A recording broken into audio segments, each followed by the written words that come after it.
Oke, selamat datang. Cuma dalam 5 menit ke depan kita bakal kupas tuntas laporan teknologi Bain 2025 yang baru aja rilis. Poin utamanya apa? Gini, AI itu bukan lagi sekedar alat. AI sekarang lagi menciptakan sebuah arena kompetisi yang baru, di mana para raksasa teknologi nggak cuma bersaing, tapi mereka secara aktif menulis ulang aturan main untuk kita semua. Laporan MEN ini nggak pakai basa-basi, langsung dibuka dengan peringatan yang, jujur aja, cukup menohok. Ini bukan lagi soal tunggu dan lihat. Di era AI sekarang, kalau Anda masih mikir-mikir untuk bertindak, itu artinya Anda sengaja milih buat ketinggalan. Dan ini bukan omong kosong loh. Angkanya ada. Ini adalah kisaran peningkatan keuntungan operasional yang udah dirasain sama perusahaan-perusahaan yang paling depan dalam adopsi AI. Jadi bukan cuma risiko ketinggalan yang nyata, tapi hadiah buat yang gerak cepat. Itu gede banget. Nah, ini yang membawa kita ke medan pertempuran yang sama sekali baru. AI itu secara fundamental merombak total lanskap persaingan.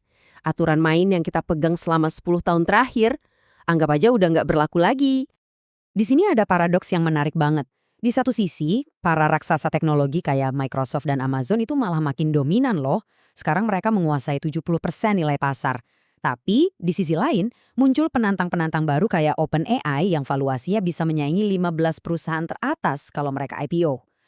Ini kayak pertarungan antara Goliat yang makin raksasa, tapi di sisi lain muncul banyak banget David baru yang super lincah dan kuat. Nah, ini dia perubahan terbesarnya. Kalau dulu di era cloud, perang itu cuma di puncaknya, di aplikasinya. Sekarang di era AI, perangnya itu di setiap jengkal gunungnya. Dari kaki sampai puncak, semuanya jadi arena pertempuran. Oke, kita bedah satu-satu ya, 6 lapisan persaingan baru ini. Pertama, infrastruktur, di mana pemain baru nantang cloud tradisional. Kedua, model AI-nya itu sendiri. Tempat para penantang kayak OpenAI dan Mistral pamer kekuatan. Terus, tentu saja, aplikasi. Tapi nggak berhenti di situ. Perangnya nyampe ke browser, mesin pencari, bahkan sampai ke perangkat keras yang kita pegang. Semua lini sekarang kebuka lebar. Oke, sekarang kita coba lihat dari kacamata yang lebih luas. Soalnya, AI ini bukan lagi cuma urusan bisnis, tapi udah jadi isu geopolitik. AI jadi instrumen kekuatan nasional yang akhirnya bikin dunia teknologi jadi makin terkotak-kotak, makin terpecah. Coba deh lihat grafik ini. Ini nunjukin pergeseran kekuatan yang, wow, masif banget. Lihat gimana Tiongkok ngebut buat bisa mandiri di teknologi semikonduktor. Kapasitas produksi mereka meroket, sekarang nyumbang sekitar 20% dari total kapasitas global. Ini bukan cuma sekedar angka naik loh, ini artinya peta kekuatan teknologi dunia lagi digambar ulang. Nah, konsep di balik semua ini tuh namanya Sovereign AI atau AI berdaulat. Intinya, setiap negara pengen punya AI sendiri. Kenapa? Ya buat ngelindungin data, buat mastiin teknologinya sejalan sama nilai-nilai mereka, dan yang paling penting, biar nggak tergantung sama negara lain. Tapi uniknya, tiap kekuatan besar ini punya definisi yang beda-beda. Amerika Serikat pengen tetap jadi nomor satu, Tiongkok ambisinya buat mandiri total. Kalau Eropa lebih fokus ke regulasi dan privasi data. Buat perusahaan teknologi global, ini rasanya kayak harus main catur di 3 papan sekaligus.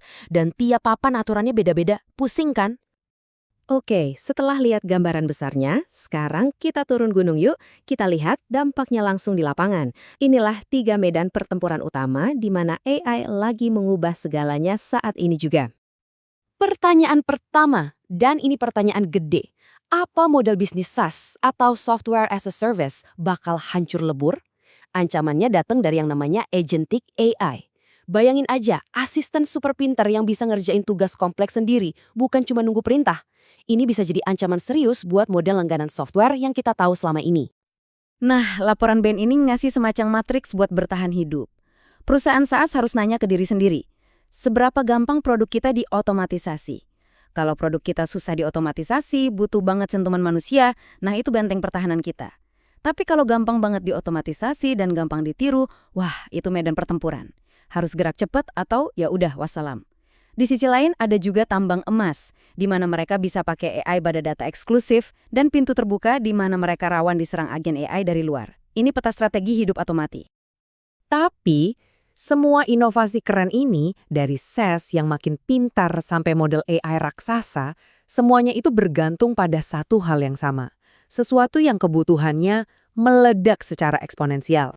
Dan angkanya, ini dia, 100 gigawatt. Itulah tambahan kebutuhan listrik di Amerika Serikat aja di tahun 2030. Dan itu cuma buat AI. Biar kebayang, itu setara sama daya buat puluhan juta rumah. Gila kan? Ini tantangan infrastruktur yang luar biasa besar. Disrupsi gede ketiga, ini sesuatu yang biasanya kita cuma lihat di film-film fiksi ilmiah, robot humanoid. Mereka bukan lagi cuma demo keren di lab, tapi udah mulai turun ke lapangan jadi bagian nyata dari perangkat otomasi di banyak industri. Dan kedatangan mereka itu bakal bertahap. Dalam 3 tahun, mereka udah ada di gudang. Dalam 5 tahun, mungkin kita bakal lihat robot yang bersihin kamar hotel atau bantu-bantu di rumah sakit. Dan coba bayangin, dalam 1 dekade, mereka bisa ada di proyek konstruksi atau bahkan bantu ngerawat orang tua kita. Ini bukan fiksi lagi, ini roadmap masa depan kita. Oke, setelah lihat semua disrupsi yang bikin pusing kepala ini, pertanyaannya kan, terus kita harus gimana? Nah, bagian ini merangkum saran dari laporan BN tentang gimana organisasi Anda bisa menjawab tantangan ini. Kutipan ini sih ngena banget. Disrupsi itu udah pasti datang, suka nggak suka. Tapi jadi ketinggalan zaman? Nah, itu katanya sebuah pilihan. Pertanyaannya, Anda mau pilih yang mana? Jadi, apa sih yang dilakukan para pemimpin yang udah di depan? Mereka nggak nunggu. Laporan ini ngasih beberapa tindakan kunci. Mereka nggak nyerahin urusan AI ke tim IT doang, tapi ini jadi tanggung jawab semua manajer. Mereka nggak cuma nambal-nambal proses lama, tapi berani desain ulang semuanya dari nol. Dan yang penting, mereka pragmatis. Bikin, beli, atau kerjasama buat dapetin apa yang mereka butuh secepat mungkin. Kuncinya cuma 2, kecepatan dan keberanian. Tapi bahkan pas kita lagi sibuk ngurusin AI, laporan Basri ini ngingetin ada ancaman lain di depan mata. Sebuah lompatan teknologi yang bisa bikin semua sistem keamanan yang kita punya sekarang jadi nggak ada gunanya sama sekali.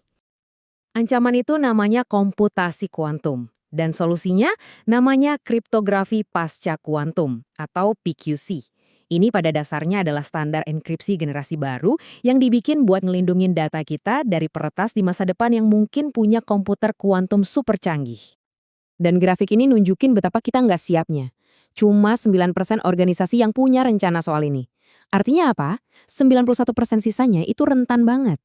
Ini bahaya banget, karena peretas bisa nyuri data kita yang terenkripsi sekarang, terus disimpan aja dulu. Nanti pas komputer kuantum udah jadi, baru deh mereka buka. Waktu kita buat siap-siap, makin tipis. Jadi, kita balik lagi ke pertanyaan awal. Laporan Bain bilang, disrupsi itu wajib, tapi jadi usang itu pilihan. Cuma, kalau kita lihat seberapa cepat perubahan ini, apa itu beneran sebuah pilihan? Atau jangan-jangan itu cuma ilusi? Nah, itu dia pertanyaan bernilai triliunan dolar yang harus dijawab oleh setiap pemimpin sekarang.